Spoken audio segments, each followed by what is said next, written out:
नाज़रीन इकराम, टीएलपी तहरीक लब्बैक पाकिस्तान की तरफ से पाकिस्तान तहरीक इंसाफ को एक ताज़ा हवा का झोंका मिले और ऐसा बयान सामने आया कि जो लोग कह रहे थे ना कि जब पाकिस्तान तहरीक इंसाफ क्लेम कर रही थी कि फॉर्म 45 के मुताबिक उनके पास 180 से ज्यादा सीटें हैं और ये लोग कह रहे थे कि नहीं, पाकिस्तान तहरीक इंसाफ तो झूठ बोल रही है और कोई धांधली नहीं हुई, साफ और शफाफ इलेक्शन हुए हैं। उसके ऊपर अब साद रिजवी का ये बयान जो है उनके मुंह के ऊपर तमाचा है। साद रिजवी साहब कहते हैं कि हमारे पास जो फॉर्म 45 मौजूद है उनके मुताबिक पाकिस्तान तहरीक इंसाफ ने 176 सीटें जीती हैं और हम अगर पाकिस्तान तहरीक इंसाफ के पास कोई किसी भी पोलिंग स्टेशन का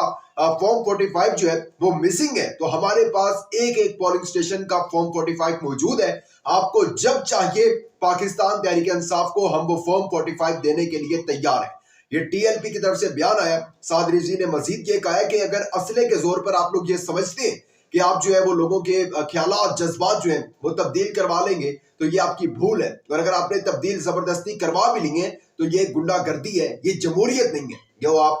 जमहूरियत के दाई बनते हैं ना कि मुल्क के अंदर जो है वो जमहूरियत है, जमहूर है, लेकिन जो समझा जा रहा था कि जमहूरियत में जमहूर की जो ताकत होती है, वोट की ताकत, वो सबसे बड़ी होती है, लेकिन आपने उस जो वो लाइन थी उसको भी गलत साबित कर दिया है।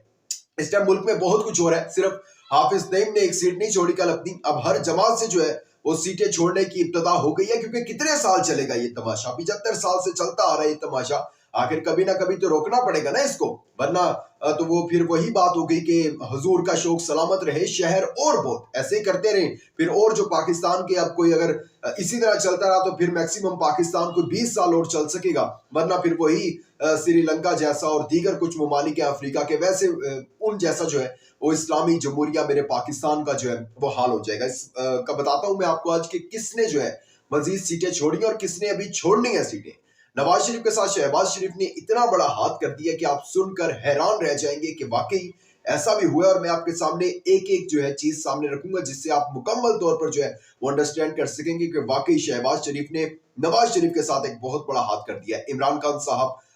इतना बड़ा मूव जो है इमरान खान ने खेला है और वही बात इमरान खान की अभी तक जितना भी आपने उनको दबाव डाल दिया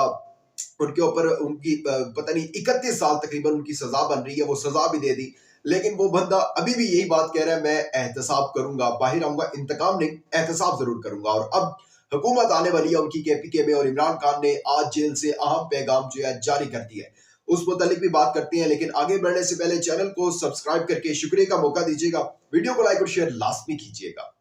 नाज़रीन इकराम, आप सब जानते हैं कि इस टाइम इलेक्शन कमीशन पर सिर्फ पाकिस्तान तहरीक इंसाफ ही नहीं है जो तनकीद कर रही है कि इलेक्शन जो है वो ठीक नहीं हुए, बल्कि दीगर जितनी भी जमातें हैं, छोटी छोटी जमातें हैं या बड़ी बड़ी जमातें हैं, लेकिन अवाम के मैंडेट से आई हैं, अवाम ने उन्हें सिलेक्ट किया है, अवाम ने उनको वोट दिया है, तो उनकी भी अहमियत है, जाहिर सी बात है। और अब उन्होंने भी सीटें छोड़ने का ऐलान कर दिया। हाफिज नईम ने कल प्रेस कॉन्फ्रेंस की थी कि भाई मुझे सीट क्यों जितवाई गई है जब मेरी बनती नहीं है सीट। ये सीट जो है अगर फॉर्म 45 को देखा जाए तो उसके मुताबिक तो पाकिस्तान तहरीक इंसाफ की बनती है, मुझे ये खैरात में सीट नहीं चाहिए। अब जो है वो पीर पगारा ने भी अपनी सिंध की 2 सीटें छोड़ने का ऐलान कर दिया है और उन्होंने कहा जब इंतखाबात जो है वो सही तरीके से नहीं हुए और जब सिंध पर आपने मुसल्लत ही जरदारी को करना था तो फिर इलेक्शन की क्या जरूरत थी और हमें ये 2 सीटें देने की क्या जरूरत थी, आप वापस ले लें ये सीटें, हम एहतजाज करेंगे, एहतजाज पुरअमन एहतजाज, या हमारे एहतजाज में एम्बुलेंसेज वगैरह को नहीं रोका जाएगा। मजीद यही बातें की उन्होंने, लेकिन उसका लबे लुबाब जो था वो यही था कि मुल्क में साफ और शफाफ इलेक्शन नहीं हुए, यानी कि वो इलेक्शन कमीशन जो कह रहा था ना कि सिर्फ पीटीआई बोल रही है और तो कोई नहीं बोल रहा है, तो फिर अब जो है वो दीगर जमातें जो है बोलना शुरू हो चुकी हैं, तो उसके पीछे भी कोई वजह है। पीर पगारा साहब कहते हैं कि मुझे कहा गया कि देखें आप जो है वो जरदारी साहब के साथ मिल जाए, वरना जो है आपका सिफर जो है ना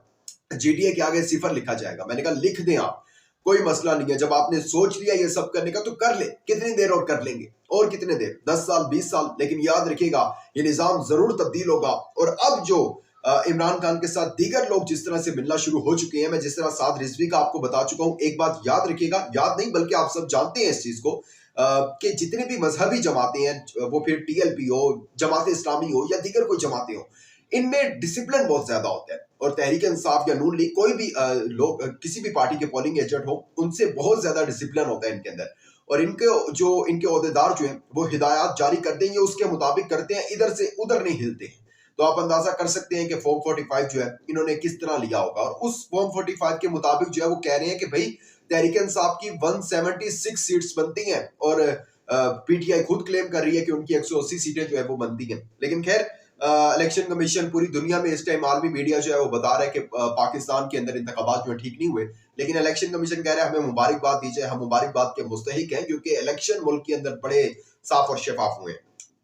इमरान खान के मुतालिक इमरान खान ने एक बहुत बड़ा मूव खेला है। वो मूव क्या है? वो मूव ये है कि इमरान खान ने इस दफा कोई कूल एंड काम बंदे को नहीं लगाया वज़ीर आला केपी के, बल्कि अब जो है आप जानते हैं अली अमीन गंडापुर किसी तारुफ के मोहताज नहीं है, बल्कि आज उनके वालिद साहब का जनाजा भी था। जाहिर सी बात है गैरतमंद लोग हैं और उन्होंने कहा कि अगर गिरफ्तार हो जाता हूं तो हो जाऊंगा, लेकिन बाप का जनाजा नहीं छोड़ूंगा। और वहीं उनको पता चला कि उनको जो है वो वज़ीर आला केपी के बनाने की जो है वो तैयारी कर ली गई। और अच्छी बात है, बुज़दार टाइप का कोई बंदा नहीं आया जिसको इस्लामाबाद से हैंडल किया जाता था। अली अमीन गंडापुर जो है वो एक दबंग, जिस तरह शेर अफजल मरवत है वैसे ही अली अमीन गंडापुर जो है वो एक दबंग बंदे हैं। अच्छा, अब होना क्या है? मैंने आपको इब्तिदाई में बताया कि कप्तान कह रहे हैं कि इस अब जो है एहतसाब अभी भी होगा, इंतकाम नहीं एहतसाब होगा। और अब शेर अफजल मरवत ने भी ये कह दिया है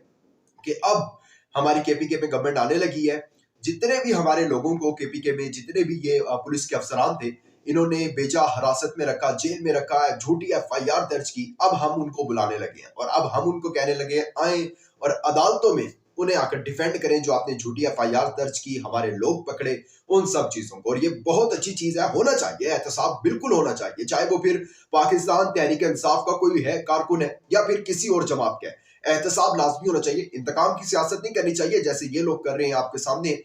जिस तरह रेहाना डार के कपड़े गिरबान फाड़ा गया, इतनी पाकिस्तान तहरीक इंसाफ की खवातीन है जिनको जेल में अभी तक रखा हुआ है,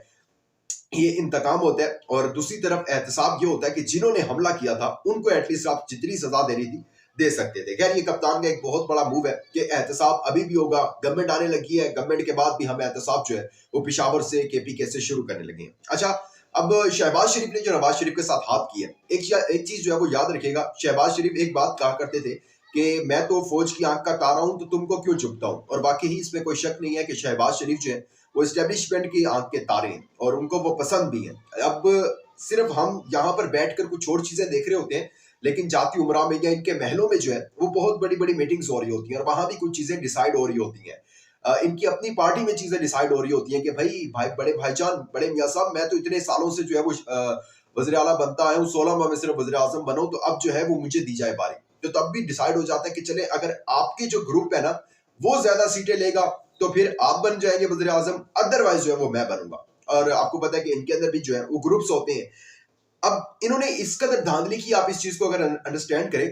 कि इतनी धांधली इन्होंने की है कि जहां 180 सीटें पाकिस्तान तहरीक इंसाफ जीत रही थी वहां उनका जो है वो 90 पर आ गया तकरीबन फिगर।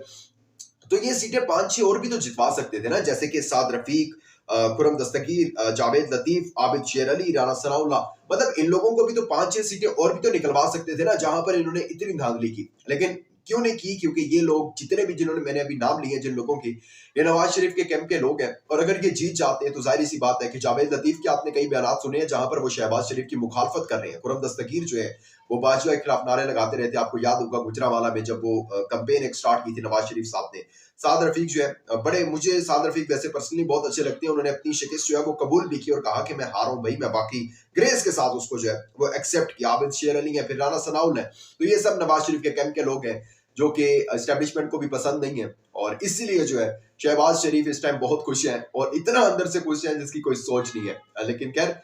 मुल्क को तबाह करना है, चाहे वो नवाज शरीफ हो या शहबाज शरीफ हो, दोनों का तो एक ही विजन है, एक ही काम था, वो अब वो कर रहे हैं। अपना बहुत ज्यादा ख्याल रखिएगा, इंपॉर्टेंट फीडबैक देना मत भूलिएगा। दीजिएगा इजाजत, अल्लाह हाफ़िज़। For more informative videos, subscribe our channel and press the bell icon.